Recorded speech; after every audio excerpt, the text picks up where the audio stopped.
Mike, we got Mike Korzemba. The NBA is trying to hide this. Is it really possible that Luka Doncic can become the greatest player of all time one day? Is there any point in even having that discussion? A question many have asked. He's cheated, though, because he's been a pro since he was 16 years old. And my answer is, what other 23-year-old in the history of Earth has ever made 4 first-team... He's been a pro since he was 16 years old, Mike. All-NBA appearances? The answer is none other than Luka Doncic. Michael Jordan... Like, nah. That doesn't discredit him, though. Based on what he did in the NBA, that doesn't discredit what he does and what he did and continue to do in the NBA. Because there's many pros that came over and started playing at 16 years old, 16, 15 years old, and haven't dominated like Luka. First team All-NBA appearance. So props to Luka. Age of 23. Diving even further, making All-NBA first team. Oh, what did Michael Jordan do? History of Earth has ever made 4 first team. What other 23-year-old in the history of Earth has ever made 4 first team All-NBA appearances? The answer is none other than Luka Doncic. Michael Jordan made his first team All-NBA appearance at the age of 23. He came into the league when he was like 21 or 22. Luka came in when he was 19. Diving even further, making All-NBA first team at the age of 23 or younger has only happened 57 times total in NBA history, and again, Luka owns 4 of those times himself, which is the most ever. The only other 2 players to make first team All-NBA 3 times before the age of 24, according to Basketball Reference, post-merger, were Tim Duncan and Kevin Durant. Shaq didn't make All-NBA team before he was 24? Who both had 3 selections, which tells us one thing. With the second highest MVP odds only behind Nikola Jokic, Luka Doncic can certainly still become Jokic repeated. Ever play the game, and no matter what anyone says, with the success he has already put out into the world, the resume is actually very much there for Luka to still potentially become the NBA's GOAT. We know this story is an old and proven one. It is winning that cures all. Just 1 second ago, Nikola Jokic was an analytic MVP darling, and now he is seen as a proven battle-tested champion. It is winning that flips the narrative, and when we consider that recently, Luka has lost 10 to 15 pounds. We can write those pounds off as yet another weight loss transformation type deal, or we can listen to his words or the words of those around him who know that the determination to not sit at home during the playoffs ever again has been lit in him. With that fire. So you tell me all it took for him to lose some weight for him to miss the playoffs once or twice. What you do? Body transformations and incredible international play from both. He had to miss the playoffs in order to make his body right. Okay. Also both use those levels of play to obtain the 2 ultimate prizes in the NBA: the most valuable player trophy and the Larry O. So what's up, guys? Mike here, and yes, today we are talking. What's up, Mike? Luka. The man is skinny, and I am telling you that weight is not coming off. But also, we are going to break down the apex, the top 8 years of every single GOAT contender in basketball. Trust me when I say this is an incredibly fun video. A lot of research went into this, but also, before that, I'm very excited to say we are bringing back what ifs in an incredibly awesome way as we work on our current major one. If you are a fan of the old second channel, I know you're going to love this. On Coors Light, we just started a brand new series with what if Victor Wembanyama was in LeBron James 2003 draft class. That of course also includes Chris Bosh, Dwayne Wade, Carmelo Anthony. Trust me when I say the video is awesome. All of my creative energy is going into that series. I would love and very much appreciate if you checked it out, if you gave honest feedback in the comment section, and you subscribed if you thought the content was great. That's all I'm asking for in that way. And with that said, let's talk about Luka, because sometimes in life you do need a wake-up call. And last year, after coming into camp 30 pounds overweight and being called out by Mark Cuban, his own Mark Cuban actually said this publicly, Luka himself admitted that was incredibly embarrassing. 30 pounds over his playing weight. But in a world where players are hiding... Bro, he just in shape last off season, bro? Cause they had Olympics not Olympics, but a different type of Olympic game like FIBA last off season. So he should have came in shape. He should have came to camp in shape. And he made the Western Conference Finals. That means he was planning like May and June. And having way too much fun on Instagram Live. I'll say I can believe one of the most weird competitive competitors. What do you say about Ja? But in a world where players are hiding in Oregon and having way too much fun on Instagram Live, I'll say I can believe in one of the most feared competitors in the league finally understanding that if his body is right, there is going to be no stopping him, especially after he has been, can we say, shamed on this level? But the thing is, in order to actually become the NBA's GOAT, which LUKA does have a chance to do. I know he's never been to the NBA Finals. I know he's never won an MVP. What I also know is this. Luka Doncic is the only player in the current NBA who has actually built up a resume that is on the cusp of being GOAT ready. The thing is though, if he is going to be the GOAT, he needs to start moving now. As you're about to see, when it comes to the greatest of all time in the NBA, it is years 6 through 13 that matter the most. That 8-year span is the absolute apex of a player's career. But first, I want to cement the argument for Luka as a young GOAT type player, because I have seen the comments saying, why even talk about this, right? Well, when it comes to the best young players in NBA history, Luka can make an Bro, Dwight Howard got dunked on by Luka, bro. And Luke, bro, and you're 7 feet tall, Dwight Howard, and you let Luka dunk on you? Put back dunk? You let Luka out-rebound you and dunk on you in one possession. And you're 7 feet, and you're known for getting rebounds.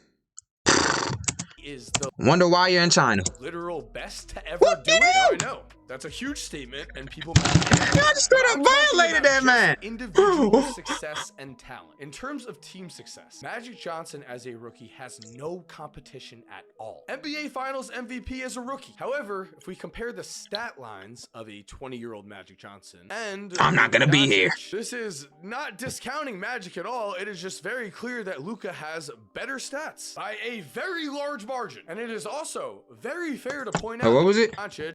Oh, 20 years old. This is not discounting Magic at all. It is just very clear that Luka has better stats by a very large margin. And it is also very fair to point out that Magic had Kareem Abdul-Jabbar and a prime Jamal Wilkes. That is 2 prime Hall of Famers. When Luka And James was Worthy. 20, he was playing with a mad, but he still won't admit it, Kristaps Porzingis, and Tim Hardaway Jr. as his second and third guys. Not exactly the same talent level, and we know young players Now you got cannot Kyrie. control where they play. By year And Grant 6, though, Williams. if they do want to force their way out, they can at least start to plot to do so. And throughout NBA history, from year 6 to year 13, the top 3 to ever do it, Michael Jordan, LeBron James, and Kareem Abdul-Jabbar, the 3 undisputed GOATs of the post-merger era, dominated. It is in their apex where they set themselves apart in the GOAT race. But in order to find out what Luka needs to do to jump into this GOAT race, we are actually going to turn things around and look at the 8 players who were almost in the top 3 of all time, players who were on the way to possibly even becoming the GOAT, but for whatever reason, their career resumes fell short. We are going to look at the failures of what I will call this excluded 8, the 8 players in the post-merger era who actually had a chance to be the GOAT. And we are seeing on this chart exactly where they went wrong. Russell Westbrook? Magic Johnson, Larry Bird, Kobe Bryant, Shaquille O'Neal. Excluded 8. Magic Johnson, Larry, Kobe, Shaq, Curry, Durant, Duncan, Wade. Where's Russ? Where's Russ on here? Steph Curry, Kevin Durant, Tim Duncan. Damn, Russ won an MVP and set all-time triple-doubles leader? Dwayne Wade. Bro, disrespect is real. With these 8 names, everyone has at least one fatal flaw. Right away, Steph has So Russ doesn't have a flaw then. Okay. an incredible amount of titles, but only 1 Finals MVP and only 4 first-team All-NBAs. Shaq and Duncan both won 3 titles each, and Shaq even had 3 Finals MVPs. He was absolutely incredible, but Shaq also only had 1 regular season MVP, and thus just did not have the resume to be the greatest to ever play. To be the greatest, there is 0 margin of error here, and we can see how important a player's apex really is. Kobe's career is actually strangely remembered because the beginning was incredible and so was the end. It was his apex, the time when he was supposed to be at his absolute best, that was considered underwhelming. And if Kobe did have a better 8-season stretch in that time period, we would be talking about him in a much higher light. Kevin Durant began his career with 3 first-team All-NBAs and a finals loss to the LeBron James-led Miami Heat in his first 5 seasons. But after those first 5 seasons, it was during Durant's apex, where he lost any chance to not only be the GOAT, but somehow fell behind Steph Curry in historical rankings if we were making a list. At one point in time, some people believe Kevin Durant might be the best player to ever do it. As a 25-year-old, he won. Steve Kerr said Kevin Durant is more gifted than Michael Jordan. Not better, but more gifted. MVP, but overall, during his 8 most important seasons, he did not have enough individual success and not enough team success until, of course, he went to the Golden State Warriors. And that is no disrespect on Kevin Durant's name, and many consider Tim Duncan to be the greatest power forward to ever live. But the reason his historic resume is held back when we consider the greatest to ever actually play is that Timmy just did not have that type of individual success. LeBron James finished in the top 3 in MVP voting 8 times in 8 years. No margin of error here. Unfortunately, Tim Duncan only finishing. Bro, that's the case. Harden should be on this list too. James Harden did the same thing. He finished top 3 MVPs 8 times in 8 years. In 8 years. No margin of error here. Unfortunately, Tim Duncan only finishing twice in the MVP voting and in Russ years really does say a lot. And we see that in the way we remember him. Right now, greatest power forward to ever play, but not in that GOAT conversation. And look what happened to Dwayne Wade. Recently, Wade has said this. Because of injury, I wasn't able to get to the level that I knew I could get to. In my mind, I was in GOAT level. We talking about ifs. You take away the injuries away, I'm still playing basketball right now if I want to. Like, you couldn't tell me in 06, 07, 08 that I wasn't going to where I wanted to go. Right. And that is a sad truth. Look at how much not having a tremendous apex. That's facts. He's speaking facts. He's my favorite shooting guard of all time too. I'm not just saying that he's my favorite shooting guard of all time. But that's facts. So you won finals MVP in your 3rd year? And you averaging 27 points a game for the season? Tell me in 06, 07. And you're only like 23, 24? That I wasn't going to where I wanted to go. Right. And that is a sad truth. Look at how much not having a tremendous apex, despite winning a championship as an early player, has impacted Dwayne Wade's legacy. In just his 3rd season, Dwayne Wade was 2nd team All-NBA, finished 6th in the MVP voting, and then just so happened to carry the Miami Heat to an NBA championship. He was, of course, named the finals MVP after averaging 34.7 points per game. The 2nd best player on that Heat team, who beat a prime Dirk Nowitzki, was Shaq, who chipped in 13.2 points. 34.7 to 13.2. He was supposed to be headed to the absolute top, but then injuries come into play, a less than spectacular apex combined with a quick end to his career, and now we have Dwayne Wade needing to remind people that he was incredible. At the end of the day, it will be wildly difficult to, of course, top what Michael Jordan, LeBron James, and Kareem did in their apexes, but someone will be able to top Mike eventually if they can just match his. Talking about top Mike. The dude is signed to Mike, bro. The dude is signed to Michael Jordan. We talking about top Jordan. He's gonna top Michael Jordan. Dude is signed to Michael Jordan, bro. Look at the shoes he's wearing. Because it is after the Bulls, of course, where Michael Jordan's GOAT resume actually has a weakness. But during his apex, Mike won 4 MVPs and was top 3 in the MVP voting every year, other than the 95 season in which he returned famously with the I'm back facts, but also infamously only played in 17 games in the regular season, then took his 2nd playoff loss with the Chicago Bulls in the 1990s to Shaq and the Orlando Magic. Yep, in that summer he filmed Space Jam and worked out. Then you all know what happened next season. 95 playoffs. But other than that one season, Mike was essentially perfect. Kareem's case crumbles with the lack of 1st team All-NBAs and lack of finals MVPs. Shout out Magic. If anything, researching this video myself, I'm putting Magic up in my personal top 4 of all time. I've added him here.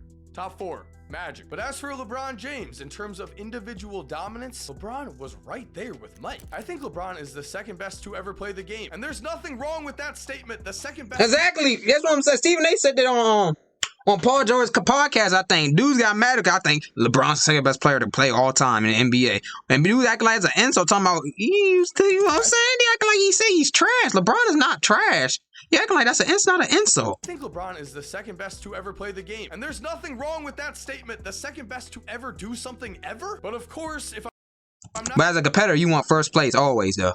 So I understand why they mad. But at the same time, understand that's not an insult. I'm not saying he's the GOAT. I'm somehow attacking him. At his peak, LeBron, with his body alone, just. But I don't believe in none of that. So I believe there's GOATs of each era. LeBron's the GOAT of the 2000 teams. Kobe was the GOAT of the 2000s. Jordan was the GOAT of the 1990s.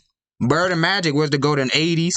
top defenders out of the way on LeBron's way to the The GOAT of the 2020s right now is probably Jokic. basket, as he then dunked on some poor soul. LeBron could also score from anywhere. His passing vision was the best of the best. He played the game with so much intelligence. He was an athletic freak. He dunked on people while also coming up with huge game-saving blocks in huge moments. I love LeBron. He's amazing. I just don't think it was enough. 6 for 6 speaks for itself here, and we know it. LeBron lost too many finals, and he should definitely not have lost the 2011 finals to a worse Dallas Mavericks team. The smallest of holes in a basketball resume can destroy any chance of beating Mike. But LUKA has 4 first-team All-NBAs in 5 seasons. That is ridiculous. So while there are certainly a lot of questions, I will say this. Michael Jordan got Dennis... He did it! He did it! He did it! While there are certainly... He nutmegged you while he was on the floor, bro. He went outside. Michael This man was on the floor and he nutmegged you. Jordan got Dennis Rodman to play with him. I do not think Kyrie Irving is on the level at all of Dennis Rodman, to be honest. I do not think Kyrie Irving is on the level at all of Dennis Rodman.